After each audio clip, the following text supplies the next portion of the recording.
Hello, this is Corbus Gaming and welcome to my Battlefield 1 multiplayer review. In this video we will discuss and review the current aspects of the multiplayer environment in Battlefield 1. We will discuss what Battlefield 1 is, we will discuss the game's gameplay aspects, we will discuss the sound and graphical details, and we will also give our general remarks on the game's current problem regarding cheating and the inability of Fair Fight in doing something about it. So without further ado, let us jump into the actual review.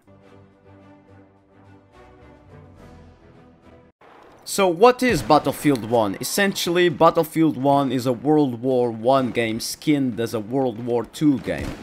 In World War I, the Entente powers, also known as Allies, and the Central powers used mostly bolt-action weapons in order to undergo their specific battles. In-game, the majority of the weapons are automatic or semi-automatic. This historical sacrifice was pretty much needed because, if not, we would probably have a less entertaining game. So, is the game entertaining?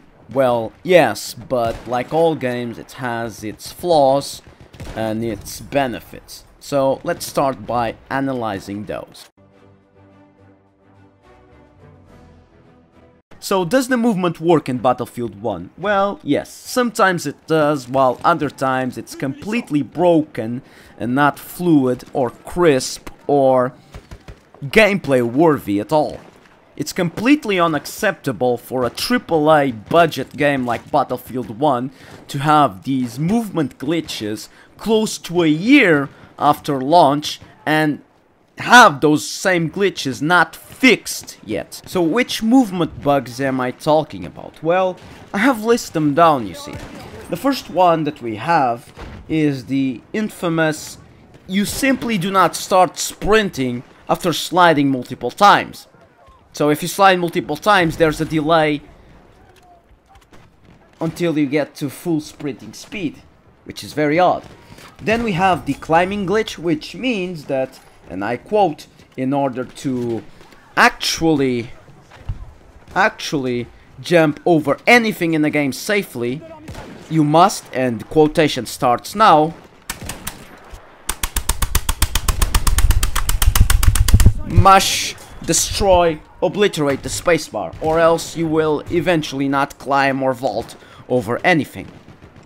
The final one is being stuck while vaulting in the prone position. So if you jump over something, instead of jumping, the character goes up into the air and directly into the prone position, and you're stuck against the wall. It's very odd.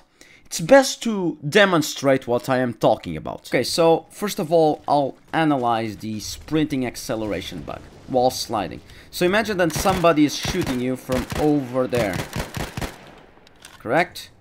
You are sliding. You want to slide, well, that's not really the best option. You want to get cover. But imagine that you want to go from here to there and avoid being shot. You want to slide, whoa, sliding. I just did the bug right now.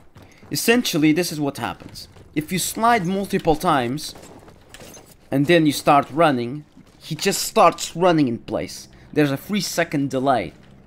If you finish the... I'll do it again before I move to other examples. See? 1, 2. Slide, slide, slide. It's going to happen now. 1, 2, 3, 4.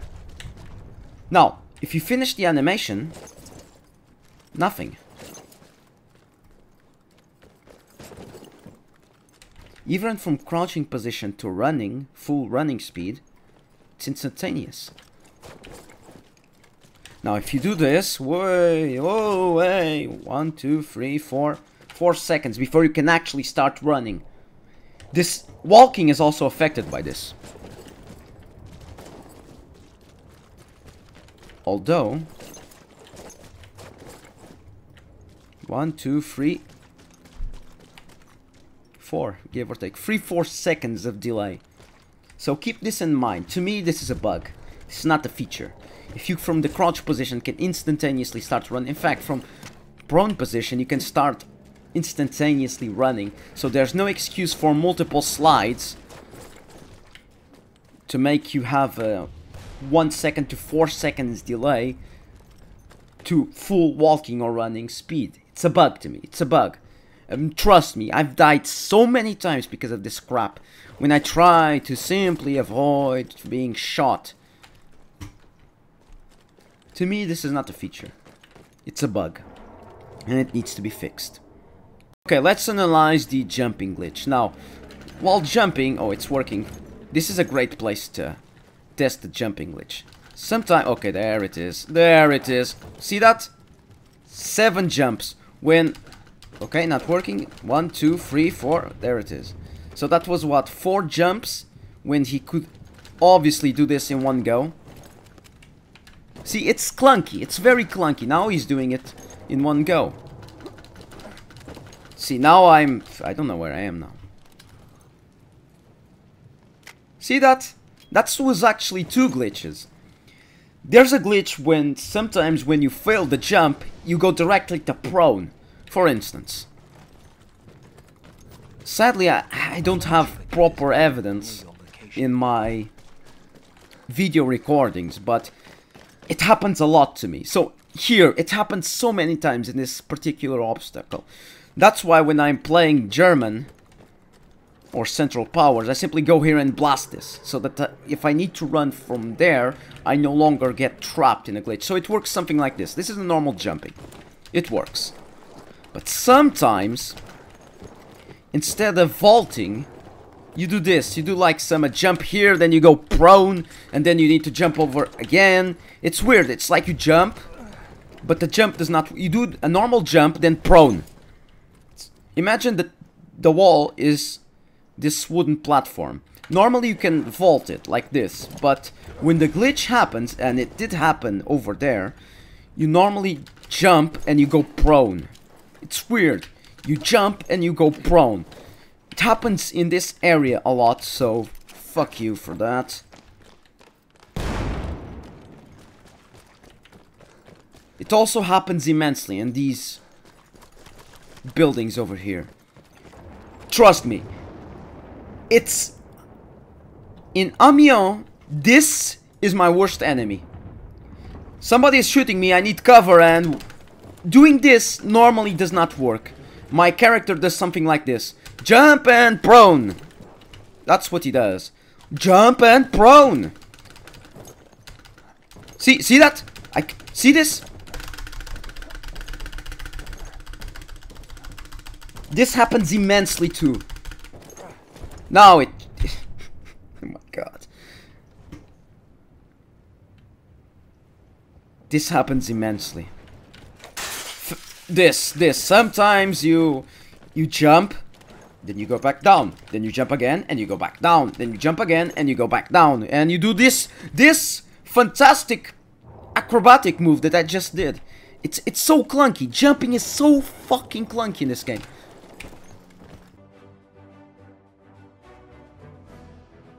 It's time to talk about weapons. So, does the game have a lot of weapons? No, it does not have. Does the game also have customization? No, it does not have, or else it has, but it's not really customization in terms of 2017 gaming standards. In the next clip, you will understand what I am trying to say. Take note that in terms of secondary weapons, there's more variety than primary weapons. It's unacceptable. Completely unacceptable. So let's analyze the amount of weapons that one can use in-game. Now, let's analyze the primary weapons. So how many does the assault class have? It has 1. The slug kind of behaves differently than a normal shotgun. 2, 3, 4, 5. This behaves like a burst fire SMG. 6, 7, 8, 9, 10. Okay, so the assault class has 10 primary weapons to use. How many secondaries? Well, 9. 9 secondary weapons to use.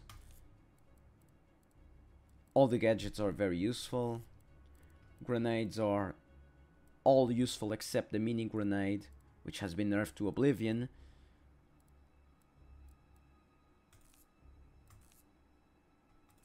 And when it comes to melee, the daggers all behave the same, the clubs, the medium weapons all behave the same, the hard-hitting weapons all behave the same, except for damage modifiers and killing animations. That's it. They all behave the same. So in terms of primary weapons, the assault class has 10. Now let's see the medic class. How many weapons does the medic class have? They have 1, 2, 3, 4, 5, 6, 7.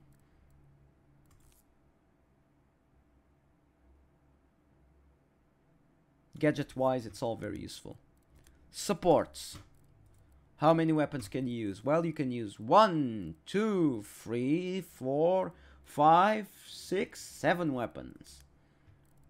And scouts, how many weapons can you use? 1.5. The Russian trench kind of behaves like a DMR.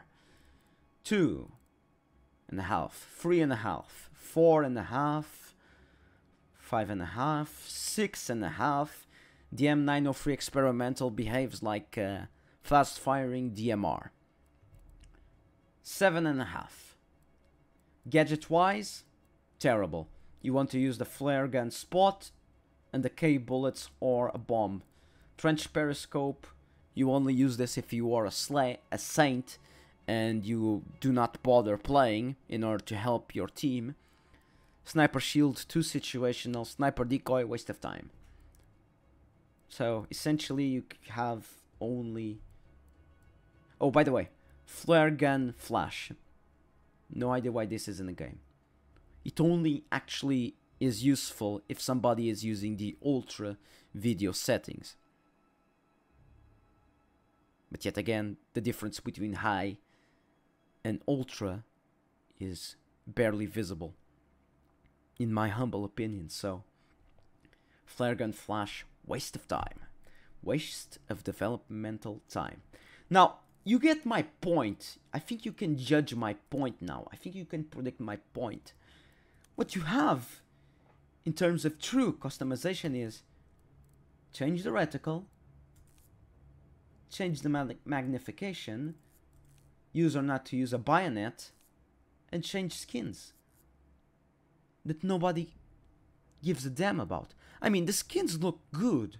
They're very good, but I would prefer to, rather than invest time in developing skins, invest time in developing more weapons. One would argue that in Battlefield 4, you had a lot of weapons, but those were filler or cookie weapons. What does this mean? Well, it means that 2 weapons from a class outshine all the rest. Well, that's a good argument, and it's true, but that's no reason to repeat the same errors of the past. That's absolutely no freaking reason. A AAA game like Battlefield 1 in 2016-2017 should have way more primary weapons that are useful and stronger in different situations from the rest. We should have at least double of these weapons. But one would still argue, but this is a World War game. There were limited weapons. Well, first part of the argument. This is not a World War game. It's a World War II game skinned as a World War I game. Because everybody is running around with spammable DMRs, automaticals, hell regals with 200 billion clips. Bullets in the magazine. There's absolutely no shame in bringing World War II weapons. Heck, even more World War I weapons. If you simply Google it, World War I weapons, you'll see a vast list of weapons that can be introduced into the game. Trust me, World War I was not lacking weapons. That said, there's no point in not introducing attachments. Even made-up ones would be cool. What I'm trying to say is that the game lacks content. in terms of weaponry, and that is, in my humble opinion, unacceptable. So let's talk about suppression. Suppression is a physical and mental status that hinders your character from shooting correctly and accurately at its designed target. How does it work in game? Well, if you are suppressed, you will essentially have a random bullet deviation away from where you're actually pointing. How much you are suppressed, you ask? Well, that fluctuates with the distance and with the type of weapon that is actually doing the suppression. Believe it or not, suppression works better with distance. So the further you away, the more you suppress. The closer you get, the less you suppress. Does this make sense? No, I don't think so. It really doesn't. It really doesn't. Suppression should work at distance and should be more effective at close quarters, but it doesn't. Now you ask, does it actually work well? Yes, on paper. In real time, it simply doesn't. It's completely random. God knows why and how suppression actually works in game. And here, I will show you concrete evidence that suppression is completely random.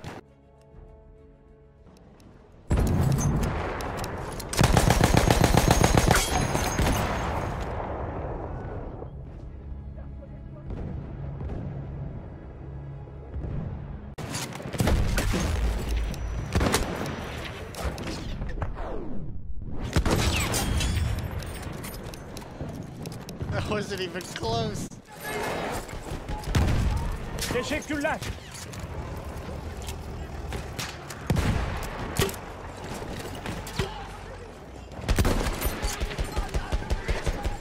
Dikkat edin!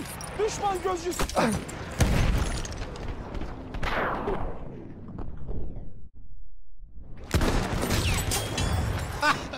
No fucking way. Thank you, Ravik and Random Guy, for giving us these fantastic examples. I'll post a link to your channels in the respective video description. Thank you for the evidence. As you can see, sometimes you shoot a mile off and magically headshot. Sometimes you are unable to hit them at 10 meters for 10 seconds because your bullets fly 10 miles to the right, 10 miles to the left, up towards the moon, up towards to hell, to the underground. It's completely insane. Suppression is super random, and quite frankly, it breaks the game. It simply does. It needs to be tuned. Sure, it's a great way to counterbalance snipers and their sweet spot mechanics and their precision and ability to kill, but it's with its current state, it's more annoying than anything else, really. It does not balance crap. You know a way to counter suppression when you're suppressed as a sniper? Shoot to the left or to the right of them. The odds are favored on your side. Shoot to the left, headshot. Shoot to the right, headshot. Or simply don't shoot at all to the left or to the right, because no matter what you do, when you are suppressed, your actual weapon kindly bends towards the side and you actually shoot sideways. Hell, suppression physics, I don't know, I'm not a ballistic expert, but what I know is that a suppressed soldier, if he shoots back, his bullet does not magically fly up to the moon. That I'm sure of it. Regardless of its current state, it's pretty much needed because it kind of balances the game. And the most beneficial thing that suppression does, in my humble opinion, is that it prevents squad spawns. And it should stay, actually. Suppression should stay in the game. It's a needed evil that is very useful to balance the game. One thing that I would change with the suppression mechanism is at extreme long ranges, 300 and 400 meters plus. At these ranges, LMGs and tanks as well as planes can suppress you with just one bullet.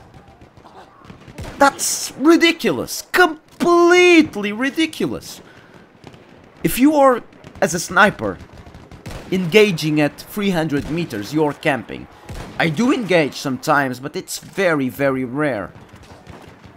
But still, at that distance, one bullet and you're suppressed for 10 seconds, unable to shoot anything that is not moon-shaped or sky-shaped. It's obnoxious completely. It needs to be changed. It needs to be reworked.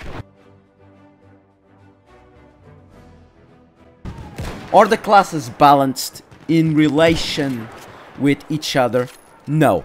Snipers are completely overpowered for 3 reasons. First, flares, which means that they know, in fact the entire team knows where the enemies are. Second, the Mars automatic, completely broken sidearm, 500 muzzle velocity, 520 muzzle velocity, 3-hit kill, 2-hit kill with a headshot, completely broke, 11 bullets per magazine, completely broken secondary. At close quarters, that weapon can compete with DMRs and players that lack skill with the Automatico or the Hellrigo. It's broken. The Mars Automatic completely broken. And of course, sweet spots. Sweet spots. What can I say? It's a broken mechanic within game. I play exclusively sniper and I admit sweet spots is a broken mechanic. Snipers have an unfair advantage. And if you ally sweet spots with the fact that sniper rifles are the only weapons in game that the bullet goes exactly where you point.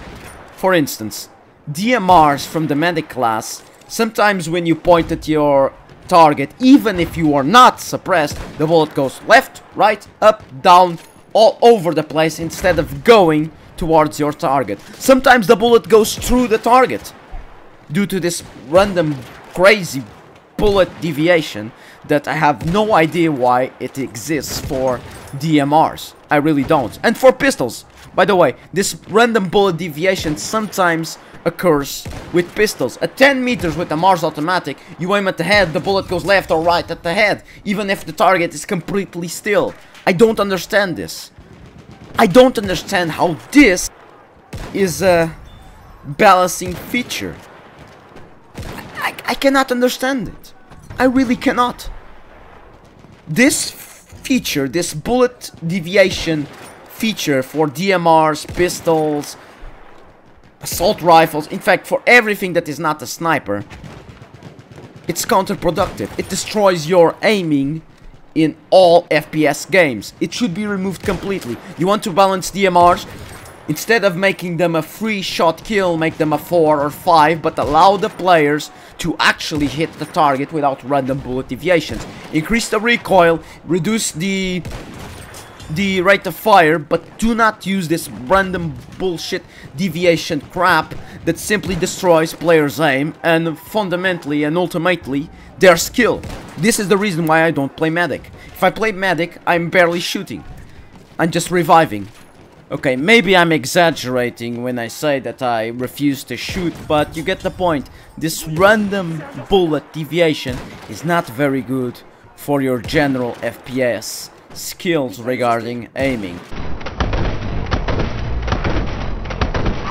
Regarding the assault class, I believe that the SMGs are balanced. Before you start to flame me, hear me out. In Battlefield 4, the assault rifles were effective up to 150 meters, 200 meters in the hands of experienced players. In Battlefield 1, the SMGs are effective up to what? 50 meters, 60 meters, 40 meters? That's balanced in my opinion. In Battlefield 4, assault rifles could compete with DMRs and even snipers in terms of effective working distance. Perhaps the Automatico fires a bit too fast, perhaps the Hellrigo has over 1 billion bullets in one magazine, perhaps.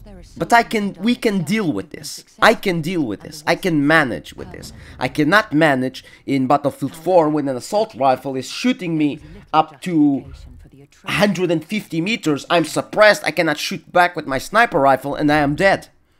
The same goes for DMRs and other assault rifle users in Battlefield 4. So to me, in terms of SMGs, Battlefield 1 is kind of balanced. Again, perhaps the Automatica shoots a bit too fast, perhaps the El Rigo has 1 billion bullets too many in its magazine, perhaps. But this is not as bad as it is in Battlefield 4, trust me. Now, regarding shotguns, are they balanced? No. I think their working range is just a bit too stretched out. The shotguns feel like... I don't know what shotguns feel like. They don't feel like shotguns to me, honestly. They have... Their range is just a bit too... extended for Battlefield 1.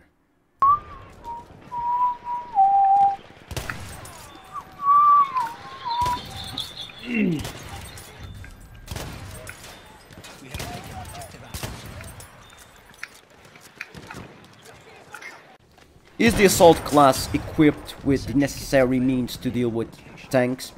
Yes. If we have 3 assault players working together to destroy a tank, that tank is going to be obliterated and removed from the game. Assuming that the pilot is not cheating. Assuming that the tanker is not cheating. So overall, the assault class seems balanced enough in order to destroy tanks with their mines, AT rockets and anti-tank grenades. So yes, in terms of dealing with actual powerful vehicles, I think that the assault class is well balanced. Is the support class strong? Well, I cannot speak for myself because I don't have much experience playing as support, but from what I hear from other support players is that LMGs seem to lack damage. Another thing that support players have is that if they want accuracy, they need to go prone, and if they go prone, there's a high likelihood of them being shot in the head. You simply cannot sacrifice all your movement in order to have good accuracy. You're a sitting duck to snipers, medics, pilots, other assault players, even though you are extremely dangerous when prone. With the exception of the Bayonet Merci, LMG players seem to not have good accuracy at distance unless they go prone. In terms of gadgets, they are the most well equipped. Mortars, limpet charges that are so amazingly useful, crossbow grenades, and the ability to never run out of ammunition. As a sniper, my god, I am trigger happy. I run through the magazines very quickly. I'm constantly asking for more magazines from support or just picking other kits. Let's talk about medics. Medics are very useful because they can heal and revive their teammates, and by reviving their teammates they stop tickets from being wasted, and by stopping tickets from being wasted, the ticket countdown menu never reaches 0 and the team never loses the game. In terms of offensive capabilities, medics suffer from random bullet deviation at range, and that random bullet deviation is very bad in terms of general FPS skills, because you aim at the target and the bullet goes left, right, up, down, to the moon, to the earth, to China, and never to your target. Although this is random, it's RNG based, you do not want randomness when you actually and physically are aiming correctly at the target. It destroys your aim. This is one of the reasons why I simply cannot play medic, because I'm hurting my overall FPS skills and my general enjoyment of the game. In terms of offensive gadgets, are medics strong? Well, yes. Yes, they are. Yes, they are. Rifle grenade is very useful, especially in Amiens and Fort Vaux. The reason is that in these places, enemy teams seem to be concentrated in one place. If you happen to shoot correctly, a medic can easily kill 3-4 people with one grenade. So yes, in terms of offensive capabilities, the medics are quite strong. At close quarters, the auto-loading extended and the sweeper, that spam is quite frankly overpowered. You can simply click that button and most likely you will kill your target. So the elite classes, how are they? Well, in terms of damage resistance, they have finally been fixed with the August updates. Apparently, The elite classes now take increased damage from bullets. Before these updates, the elite classes could tank 10-15 bullets from the players, which made them mini human juggernauts. Let's talk about the classes in specific. The cavalry class seems strong when the horse decides to actually move. The horse has a tendency to get stuck in everything and not be able to climb over 10 centimeters rocks or 20 centimeter fences because, well, it's clunky, like jumping. Perfect.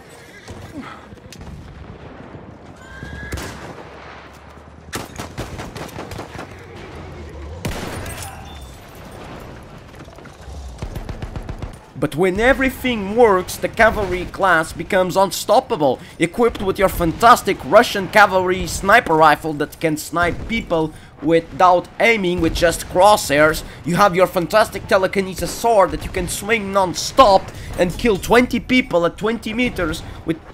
Because you have telekinesis powers, your horse suddenly becomes super powerful and can jump over everything and anything and fly and roadkill 70 million quadrillion soldiers and never stop because it has unlimited stamina. Right away.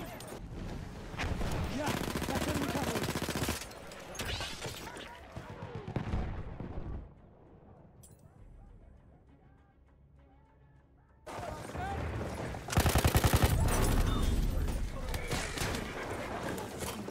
Tespit edildi.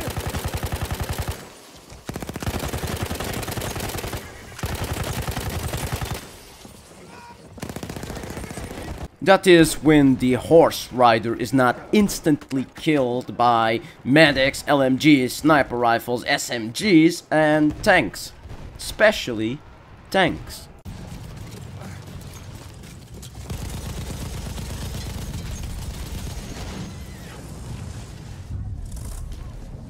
On foot, the horse rider is quite strong. He has a unique variant of the Russian 1895 sniper rifle, which is essentially the horse rider's variant, is a mix between the Russian trench and the Russian infantry. Essentially, it's a one-shot, headshot kill Russian trench sniper. Plus his sidearm, plus the capability of giving ammunition and health packs to his comrades and to himself, on top of having improved armor that covers his chest, belly, part of his arms, but not his head. He can be headshotted and he will die. The community does not seem to mind the horse riders too much because, with the exception of the telekinesis sword, they seem quite balanced for an elite class. The flame trooper, well, he seems balanced. He's a short-range menace that can completely destroy multiple soldiers, but that's it really. It's very easy to take the flame trooper out. You simply run away from him and then you shoot him and he's dead. Because he's only effective up to 10 meters, give or take. The trench rider, well, I cannot say much about him because I only played against him for a week because the DLC maps are barren. Apparently this premium, it's not apparently, it's a fact, this premium model completely splits the community and the majority of the players play vanilla maps. So the trench rider, no idea if he's strong or not. I know that he is particularly tough at close quarters. He also has a revolver and plenty of grenades. If he balanced, I'm not sure. I don't have much experience playing with him because nobody seems to be playing the DLC maps. The tank hunter. Well, this is the most broken elite class in the game because he is unstoppable at long range if you have the aim, and he is also unstoppable at close quarters because he has his shone-off shotgun, which is brutal, completely brutal. It's a fantastic two-shot shotgun that completely melts infantry up close. At long range, he completely destroys everything on sight. Planes, if you have the aim, And if you lead fairly well, they go down completely. Sometimes with one bullet you take half the plane's health if you aim at the wing. Tanks, they die in 3-4 shots. The majority of the time, tanks cannot pinpoint where exactly you're shooting from. A tank hunter and 2 assault players, they completely destroy all the land vehicles. And against the infantry, my god, the tank hunter completely kills them because his tank hunter sniper, let's call the weapon tank hunter sniper, it has a long name which I cannot pronounce. Tankavia Goea, something in those lines. You get the point. Anyway, the tank hunter sniper is a one-shot kill anywhere in the infantry's body. If you have the aim and if you can lead, you completely destroy the infantry. When using the tank hunter sniper against the infantry, treat that weapon as the Gewehr 95. If you lead while having the Gewehr 95 in mind, you will completely destroy everything on sight. Trust me. Regarding the sentry, I just have one thing to say. The Velar Perosa is completely unbalanced. You have so many bullets and you can essentially destroy the infantry up close. It's a improved version of the automatic. Let's just put it like this. If you sum up that you have incredible body armor that allows you to take 3 times more damage than the normal soldier, and that you have the Velar Perosa which destroys everything at close quarters, the sentry can be quite broke. So how are tanks in the game? Well, tanks have been balanced in recent patches. The problem with tanks in this game was not with their damage has been intact, they still do high damage, as tanks should do. No, the thing is, tanks had the ability to auto-repair, and they auto-repaired huge amounts of health. The way DICE balanced this was to introduce a mechanism that allowed the tanks to repair more often, but they repair less tank health. This kind of worked, and tanks seem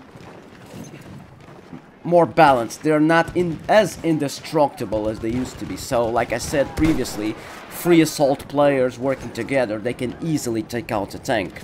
Of course, if you are a fantastic tank driver, you will essentially win the game for your team. I've played with players that were fantastic tank drivers. I suspect some of them were cheating because they were a bit too accurate with their blasting capabilities, but I have no solid proof, so I will not say that, but take this in consideration. The game is plagued with cheating, and I'll get to that point later on in this review.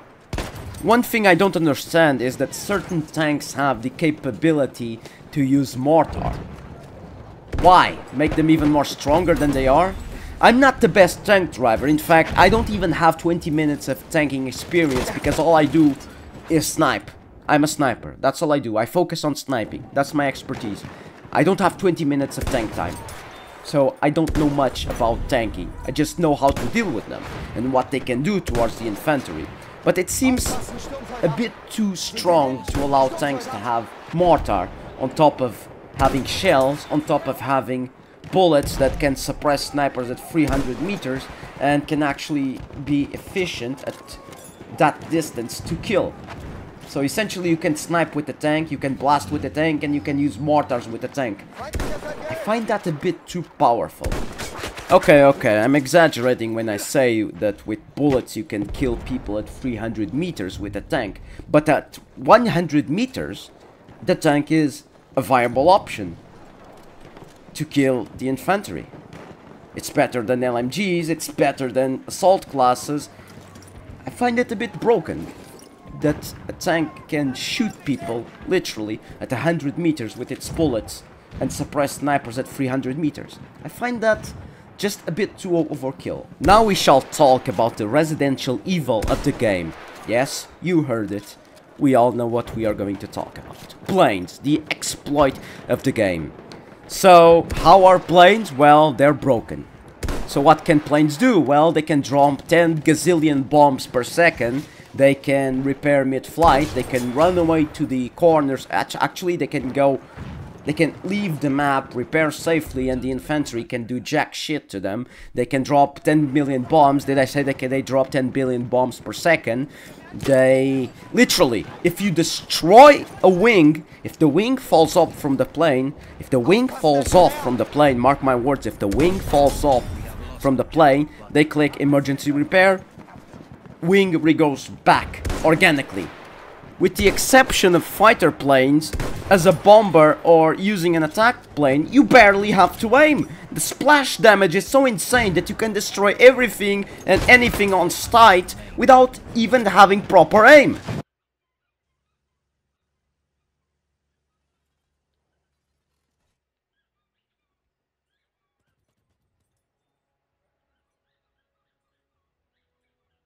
Holy fuck! What the fuck?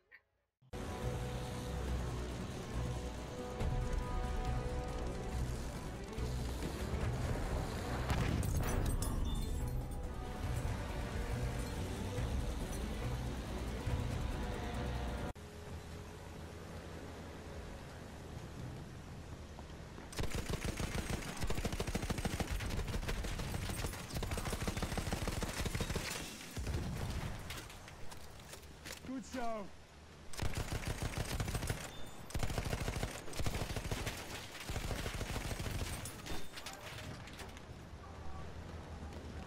Half of the enemy forces are gone. Up until recently, if an AA is destroyed, it completely disappears from the game if it's not repaired in, what, 5 minutes, give or take. Since very little supports carry the repair tool, a skilled pilot could fly around the map when the game is in its early states, around 50 tickets, and remove all the AA from the game. If the AA is removed from the game and no support carries the repair tool to repair it, the pilots simply have free reign over the skies and they keep on farming the infantry. So a skilled pilot would destroy all the AA, and since there's no more AA in the map because it magically disappears forever because no support repaired it, he could keep on farming with its immortal planes that simply when they're damaged you simply fly away up to the air, repair, because you are far away from the range of the non-existent AA and far away from the range of LMGs and snipers, because it's very hard to hit a plane that is moving at enormous speeds because there's muzzle velocity in this game. It's not a hit scan game. The bullets actually fly through space and time, which means that planes are very hard to hit when they're flying all the way up in the skies. So what else can we do? Well, you can use the artillery trucks, but wait, the majority of the players prefer to use tanks, so we cannot pick artillery trucks because the 2 slots, 3 slots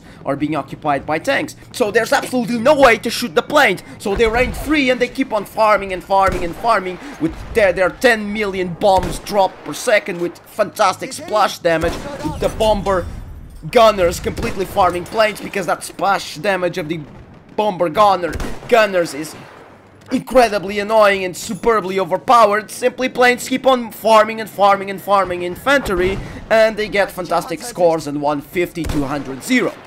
Thank God that this has been fixed in terms of conquest game modes, but in operations, especially in Monte Grappa, it's completely still broken. Planes fly, experienced pilots fly away and they run through the mountains and nobody can shoot them because the AA is all the way in the back of the map, which is no longer used because in operations you're moving forward to capture the next objective. And normally this is even worse for the attacking teams because guess what, since the AA is no longer present for the attacking teams because it's in the far corners of the map in previous sections that are no longer being used, the only AA that remains is near the spawn of the enemy team. So if you're going to use the AA near the spawn of the enemy team, you're going to die. So that means that only defending forces have access to the AA, which means that the great majority of great pilots in Monte Grappa play defensive. Oh, and we wonder why, because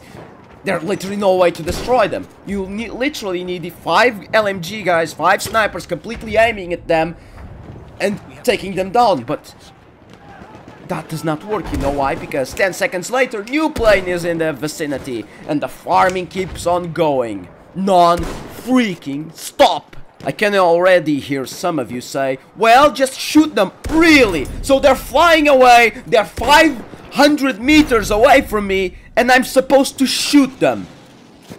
Really? When there's muzzle velocity and muzzle drag in the game. Muzzle drag means that the more the bullet travels to distance, the slower it gets, the more it drops. So it means that you need to aim way more in order to hit them. At 500 meters, I need to aim 60 centimeters left and 30 or 40 centimeters up. Do you have any idea how hard it is to hit a freaking self-repairing immortal plane that has fantastic maneuverability in the air, going left, right, up, down, while having muzzle drag and muzzle velocity in the game? Do you have any idea how hard it is to shoot a plane with a sniper? And on top of that, you have LMG guys that simply have bullet deviation, and these planes can simply just go to the corner of the map behind, or better yet, leave the map entirely, go behind the mountain, repair, and keep on dropping bombs and bombs and bombs and bombs and farming all the infantry. It's completely broken.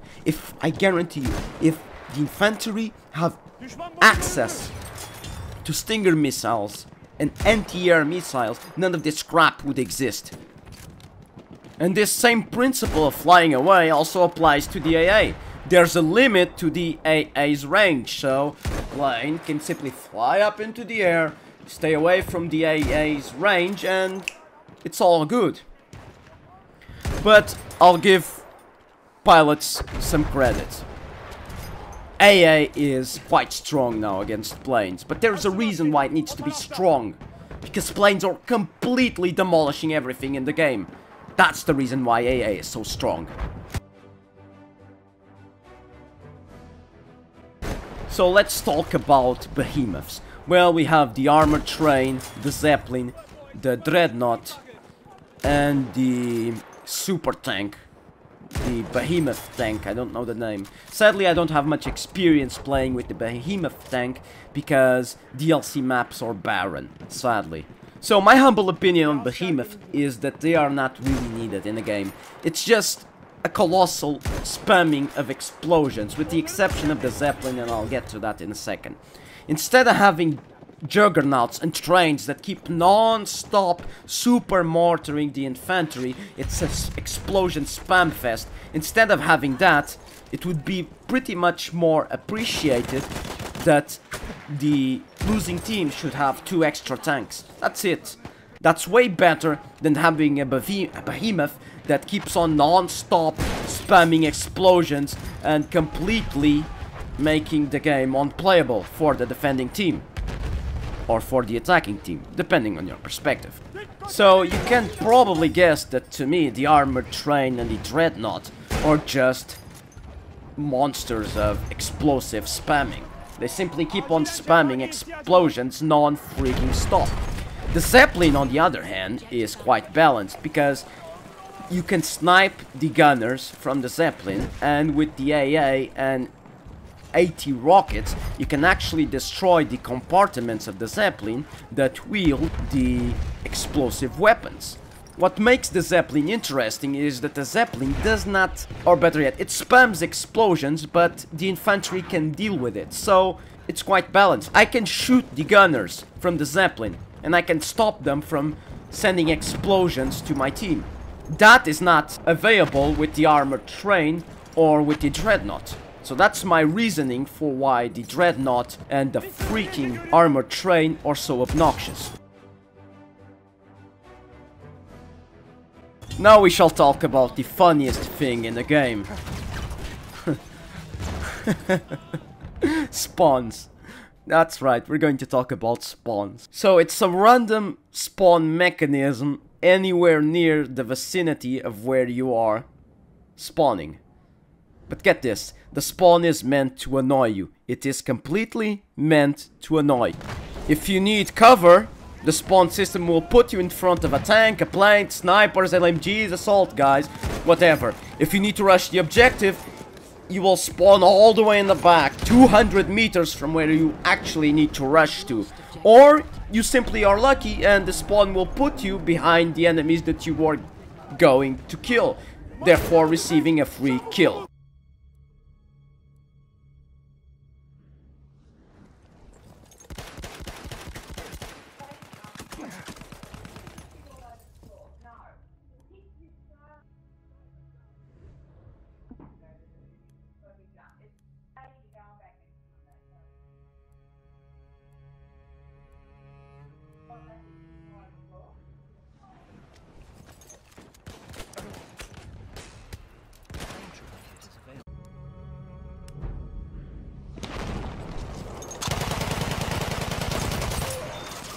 We have taken objective butter.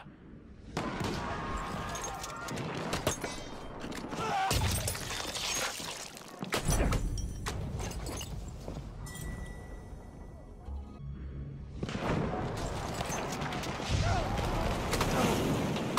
have lost objective Charlie.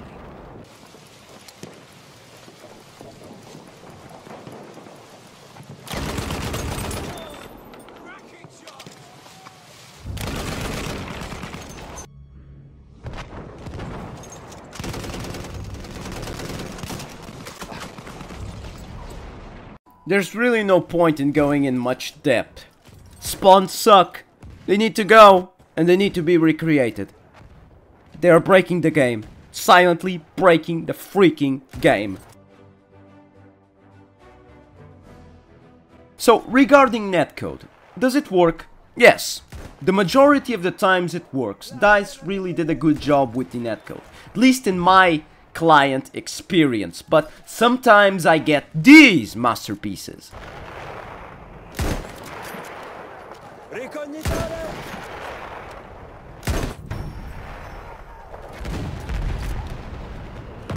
Occhio! Una mitragliatrice nemica là! Con te, amico! Aspetta medica! Là, una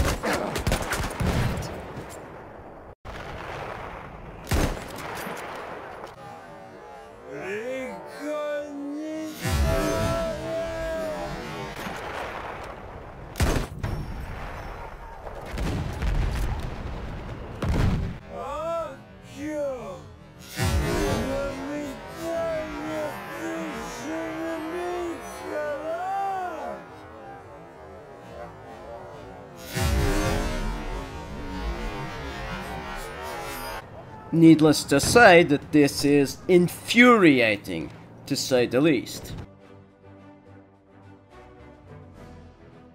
When I mention environment, what I'm talking about is the destruction that happens within the map, fences, wildfires, and death by debris. Regarding the destructible terrain, DICE has created from a graphical engineering perspective a masterpiece of a game. It's incredible that you can destroy essentially all the parts of the map and use that destruction to your advantage or to your downfall. What I'm trying to say is that from a graphical perspective, engineering wise, it's fantastic what Battlefield 1 has accomplished. Regarding wildfires, they should simply be removed from the game. I'm constantly on freaking fire. It's annoying. It's extremely annoying. I'm walking 2 foot away, 2 meters away from the freaking fire. I'm burning and there goes 20% of my health. That's unacceptable. A sniper kills me because I lost 20% of my health due to unworking or glitchy wildfires. They should simply be removed from the game or tweaked. They do possess a minor inconvenience that sometimes translates in your death. That should be fixed. When it comes to fences, the fix is very simple.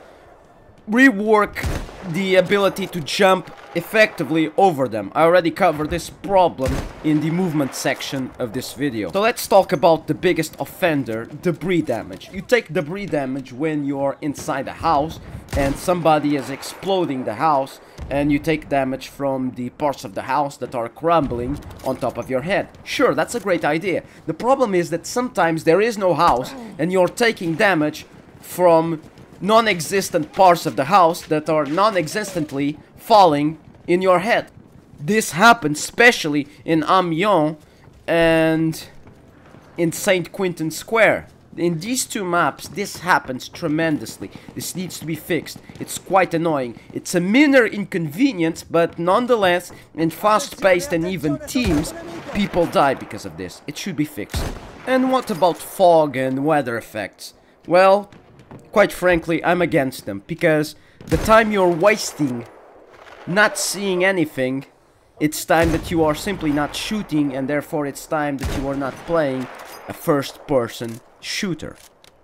Although, I have to say that the Sandstorm is absolutely amazing. It's very fun to play in the Sandstorm.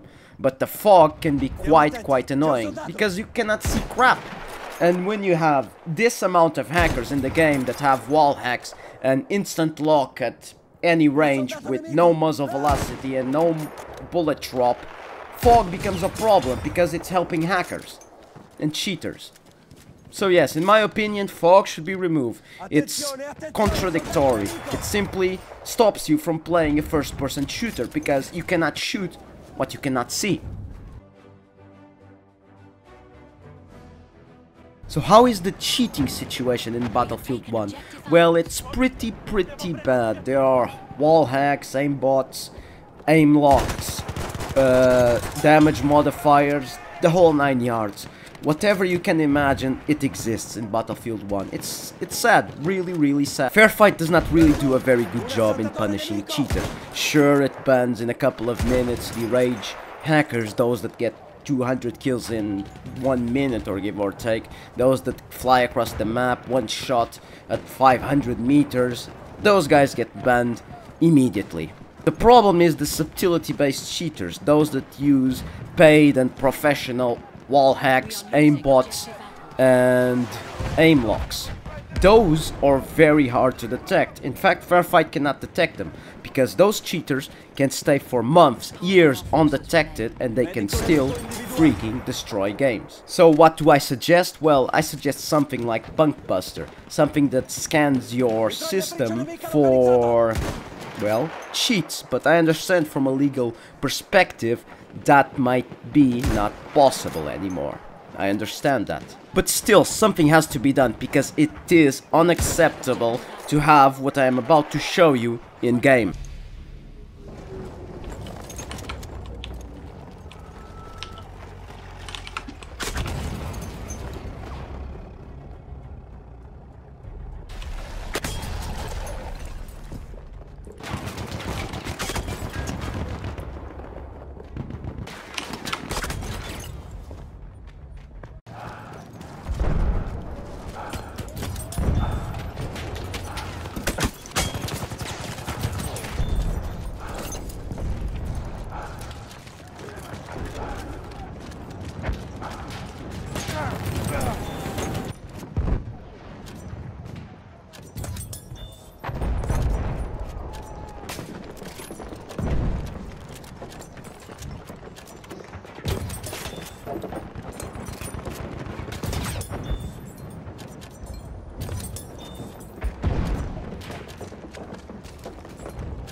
It is unacceptable that these cheaters can have no recoil, no bullet drop, can lock on to you through walls and all sorts of obstacles, can one shot kill you at any distance. It is unacceptable.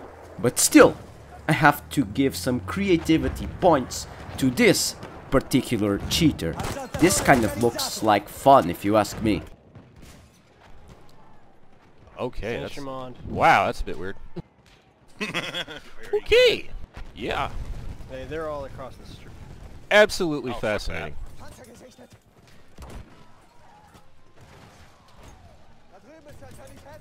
Huh. Oh, this is a new one. Oh I've never my seen God, this I'm before. watching that. Holy shit, this is hilarious. Are you spectating too? No, I'm just watching him. Man. I'm in his general vicinity. Jesus Christ.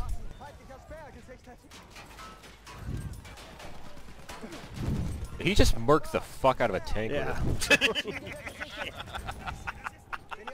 Oh look, there's another tank. Oh, he just blew himself up! Oh, god damn it! This would be very fun if not for the fact that this player is ruining the experience of 63 other players. So yes, it's very fun and all, but another game ruined, another match ruined. Just another day in Battlefield 1. In terms of graphics, the game is fantastic, really. It's a beauty to look at. Photorealistic graphics worked fantastically for Battlefield 1. The game at Ultra looks absolutely stunning. Absolutely stunning. The sun rays look amazing. The environment, the textures. The game is a beauty to look at. It's truly a beauty to look at. In terms of graphics, the game would score a perfect 10 by 2016 and 2017 standards, that is. But yes, Battlefield games tend to be graphically beautiful. They do. DICE has truly mastered the graphics for this particular genre. Sound-wise, the game is still as, and I quote, orgasmic as ever. The sounds of the weapons are absolutely breathtaking. But this is not a staple of Battlefield 1. It is indeed a trademark of all Battlefield games. The sound is simply superb, especially with sniper rifles in Monte Grappa.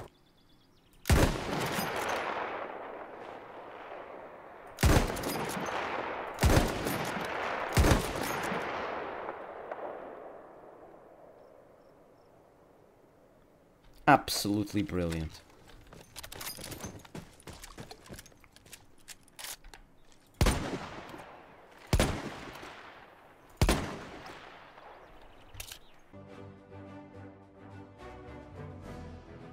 So is Battlefield 1 a healthy game in terms of players playing the game, in terms of player base?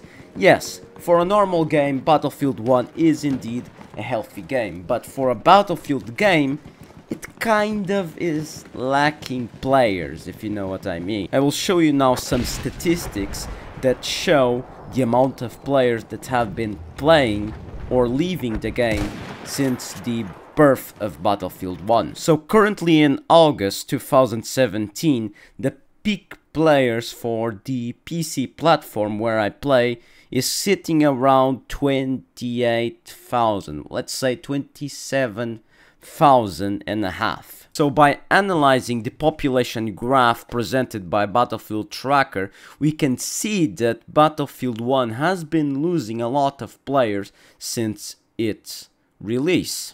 Only now in August 2017 has the PC population balanced out. Take note that this is only peak player base.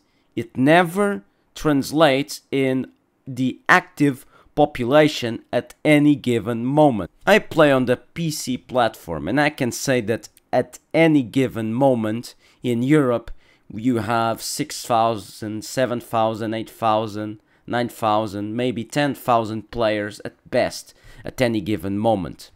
These numbers are, to me, surprisingly low for a Battlefield game. So what is responsible for this situation? Well, a couple of things. First, lack of weapons and lack of customization. Second, premium models that release new maps that further divide the community that still plays the game. And the problem with cheaters that is currently ruining the game for other players. You can bet that there's at least a 50% probability that you will find a cheater that is using A, wall hacks, B, aimbots, C, aim locks, or all of them, or a combination of all of them at any given match. The fixes are quite easy to implement, if you ask me. Instead of wasting time on developing a competitive mode for Battlefield 1 that nobody asked, one should invest that time in creating more weapons. Another fix that you can do is create new maps, sure, release them free for everybody, and charge as DLC for new weapons. That works for me. The problem here is not the weapons, is the new maps that divide the community and the player base. Or DICE and EA could simply release Battlefield 1 Revolution as a marketing gimmick that tries to compete with Call of Duty World War II, and in the process pissing off the most loyal fans that invested 60 euros for the main game plus 50 euros for the premium pass, and therefore making these players feel cheated out because they think that they lost 50 euros or 60 euros over time. To me, I don't mind much Battlefield Revolution being launched, because it will simply fix the problem of having this premium model that divides the community. But on the other hand, I can truly understand that some loyal players are having a bit of buyer's remorse in relationship with Battlefield 1 Revolution. As for the cheating problem, well, that is also very simple. Remove fair fights, statistical anti-cheating analysis, and implement a program that actively scans in your computer. That's it. I understand that there might be... It's not a problem of might. Definitely there is a problem of legal interference with one's own private life, but make somebody sign a disclaimer. Say that this quote-unquote social and private interference is needed for the greater good of having a balanced and cheat-free game. That's what the terms of use are for, to tell all parties of how a certain action or legal action or action which could have legal repercussions should actually be implemented and how it works. Okay, let's move on to the final remarks. Let's talk about the positive aspects of Battlefield 1. Battlefield 1 is indeed a fun game with the nice graphics, nice sound, a destructible terrain mechanism. The weapons feel good, they feel different from one another, and you have that classic Battlefield 1 64-player chaos. You have some interesting game modes, the classic Conquest, Operations, Rush, as well as other more infantry-focused game modes like Domination and Team Deathmatch. These two modes are still very fun for their respective niches. So on the other hand, the game suffers from lack of content and customization. It's somewhat clunky with its general movement. Planes and behemoths tend to completely obliterate the freaking infantry, and this player farming is tied up with completely broken shit spawns. And on top of all of this, we have a game that tends to be somewhat unbalanced with its player balancing mechanism, and we have also the cheater problem. So Battlefield 1 is an infuriating 64-player chaos of a game that still manages to be fun. I'm contradicting myself.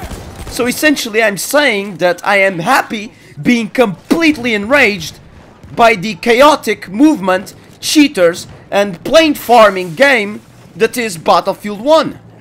To sum it all up, all I have to say is that Battlefield 1 is indeed a fun game. It's a good game, but it wastes so much potential. It could have been so much better than what it is now. Truly. It's a fun, but at the same time, it's wasted potential. Battlefield 1 is fun, but it wastes so much of its potential. So much. Anyway, feel free to post in the comment section down below what you think of Battlefield 1 and what you think about my review. I will read all your comments, and if there's a lot of discussion in the comment section of this video, I will make a second video, a follow-up video, or an entire second review discussing the popular opinion of the Battlefield 1 player base. This was Scorbus Gaming, and I hope that you enjoyed this Battlefield 1 review. Thank you for watching. I'll see you soon. Cheers!